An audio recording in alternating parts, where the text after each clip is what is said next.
Spongebob just took a nap. When he woke up, he found that his bed had become smaller. The innocent him thought that he himself had grown bigger, but in the next second, his bed disappeared strangely, and then the door started to get smaller. In an instant, SpongeBob's pineapple house vanished completely. When Squidward learned that SpongeBob's house was gone, he pretended to comfort SpongeBob insincerely, and the situation changed in the next second. Patrick suggested that they build a house by themselves, so SpongeBob took out a screwdriver and Patrick showed a hammer. Then they began to work. SpongeBob was nailing the wooden planks in the air, while Patrick was crying out in pain below. Fortunately, they managed to build the house. When SpongeBob crawled inside, he realized it was more like a mask than a house. It seemed that SpongeBob had no choice but to go back and live with his parents. However, Patrick seemed to have another good idea and said confidently, "Just come and live in my house."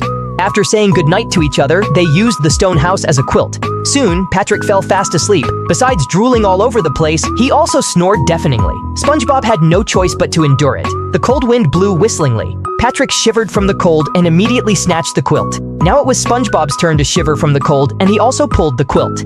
After several rounds like this, SpongeBob was ultimately defeated by the pink dimwit. He had no choice but to get some fine sand as a quilt, thinking that he could sleep peacefully. Unexpectedly, as soon as he lay down, Patrick started to cause trouble again. Patrick talked in his sleep and went on a rampage. SpongeBob crawled out of the stone house and thought, "If I can't deal with you, can't I just stay away from you?" But Patrick's sleepwalking and causing trouble was so severe that there was no peace at all.